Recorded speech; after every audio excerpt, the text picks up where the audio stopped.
Good afternoon, Dr. Salaya. Thank you very much for joining us and bringing some light to the whole issue of the primary elections coming up. Yes, thank you so much for having me. There's a lot of information that we are ready to share with our voters. Let's jump right in and tell the audience when the primary election dates for the state of Maryland has been set for. So originally, the primary presidential date was April 28th, but due to the complications of COVID-19 and the safety and the security and the health and well-being of our voters and staff and volunteers, the governor proclaimed that the primary presidential is to be moved to Tuesday, June 2nd. So apart from changing such a key date, has any other dates been moved around, namely early voting, for instance? Yes, very important question. So for the current presidential primary election, we will not implement early voting because of the amount of voters that would show up and vote during early voting. That becomes a public health concern. But what that means is that every single registered voter will be mailed their corresponding ballot in which they should vote, make their selections. They should sign the voter oath and mail that back to the Board of Elections. Basically, everything is being replaced by mail-in ballots. Correct. So because of the issues as noted regarding COVID-19 and the safety and security of our voters, our volunteers and staff, Hogan proclaimed that we will be voting by mail. So what's important is that every single registered voter go to their corresponding local boards of elections and check to ensure that their voter registration record is current and up to date, especially their mailing address. Because a lot of times your residential address may not be the same as your mailing address. The other thing also, because of COVID-19, we have a lot of families moving in with their siblings or parents, etc. We have a lot of informal arrangements. And so an individual who, let's say, possibly was living in Baltimore County and moved in to live with family in Montgomery County, we want to make sure that voter receives their corresponding ballot. So the easiest way to do it is to text the word check, CHECK, the word check, to 77788. Or you could go to the Montgomery County Board of Elections or your corresponding Board of Elections to review your actual voter record. And if there's any changes, I highly recommend you make those changes, including your mailing address. So since we're talking about making sure that people have their correct address in the system in order to get their mail-in ballots, let's talk about who is eligible to vote for primaries. So any individual who will turn at least 18 by the general election, which is November 3rd. So a 17-year-old could vote in the primaries as long as they turn 18 by the general election. They also must be a U.S. citizen, either U.S. born or naturalized, and a resident of the state of Maryland. There's only one Democratic candidate still running for the primaries, right? What will the Montgomery County Board of Elections be focusing on June 2nd?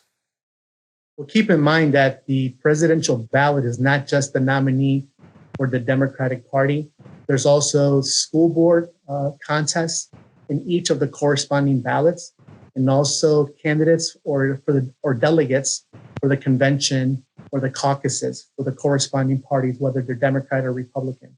So there's more than just one ballot corresponding to that individual's particular presidential ballot. What's important to note is the voter registration deadline was changed to May 27th. Let's address what was a big issue in 2016, which was hacking interference, right?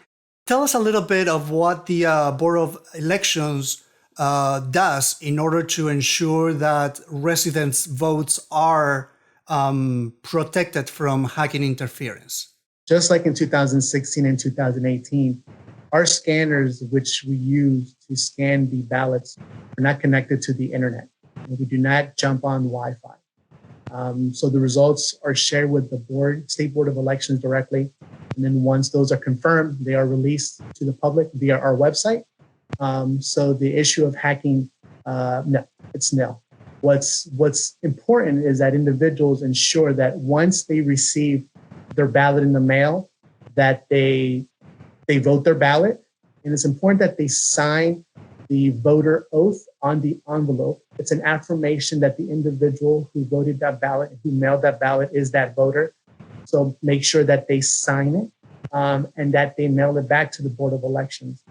What's important to note is that there's no need for postage.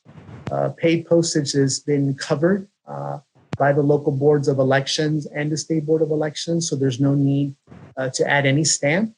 But also specifically for Montgomery County, we will have designated drop boxes around the county because it could be that the drop box may be closer than your actual post office. Anything else that you would like voters to be aware of or know? What's important too is we will have vote centers, but the vote centers would be for individuals unable to vote their ballot. It could be someone who's blind or maybe functionally illiterate. And also we will be implementing same-day registration. But keep in mind that the state they modified the voter registration deadline to the 27th, which is a couple of days before Election Day, in the hopes that you stay home. Register online. You could go to our website, which is 777vote.org, and you could download one of the applications in case you don't have access to, unless you don't have a Maryland driver's license, a permit, or an ID, because you need one of the three forms of identification, state-issued ID, to register online. But if you don't have one of those three documents, you can still download the application from our website, print it, fill it out. You will need to give the last four digits of your Social Security number, and then we coordinate and we contact the Social Security Administration to confirm that voter's information. So please do not procrastinate because we want to make sure that everyone's safe, from our voters to our volunteers and to our staff.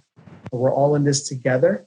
Stay home, save lives, and please vote your ballot. I really do appreciate your time sharing with us all this information. I think the viewers will find it very helpful. Again, you stay healthy and stay well. And we thank you for the work that you're still doing. Looks like remotely, but very involved.